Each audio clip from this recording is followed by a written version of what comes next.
Aujourd'hui, nous allons voir le signe d'une fonction affine. J'ai pris par exemple la fonction f de x qui est égale à 1x moins 2. Je vois que le coefficient directeur ici fait 1. Je vais donc avoir une fonction qui va être croissante.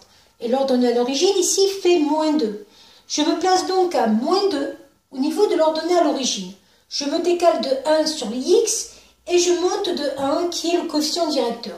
J'arrive à un deuxième point, ce qui me permet de représenter la courbe représentative de la fonction affine f, et je sais que cette courbe est une droite. Je vois que cette droite coupe l'axe des abscisses en deux. En dessous de cet axe des abscisses, les points de la droite ont une ordonnée négative. Je vais donc avoir une image négative.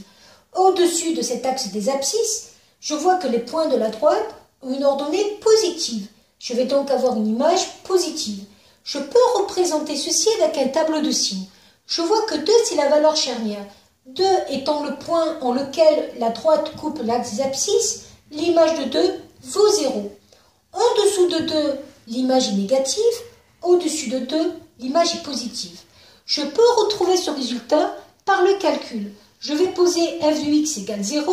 Ça va me donner 1x moins 2 égale 0.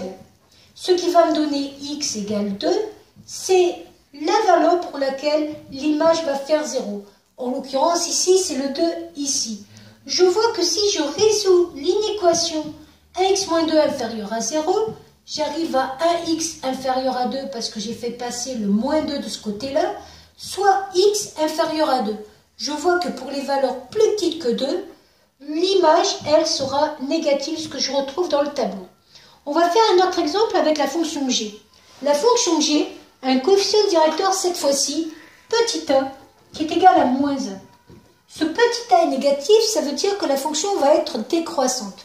Et le petit b est égal à 2. Donc je vais représenter la droite représentative de cette fonction g. Cette droite passe par l'ordonnée à l'origine 2. Quand je me décale de 1, cette fois-ci, je vais descendre de moins 1.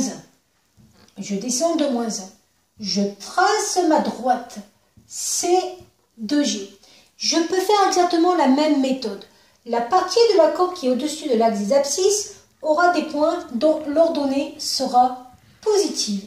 La partie de la courbe qui est en dessous de l'axe des abscisses sera formée de points dont l'ordonnée sera négative.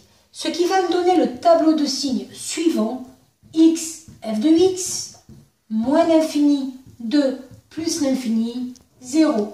Avant 2, j'ai donc une image positive. Après 2, je vais avoir une image négative.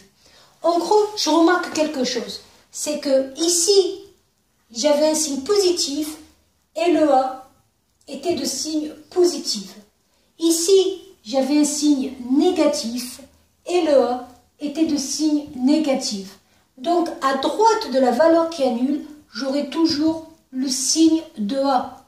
À droite, j'aurai toujours le signe de A. Voilà.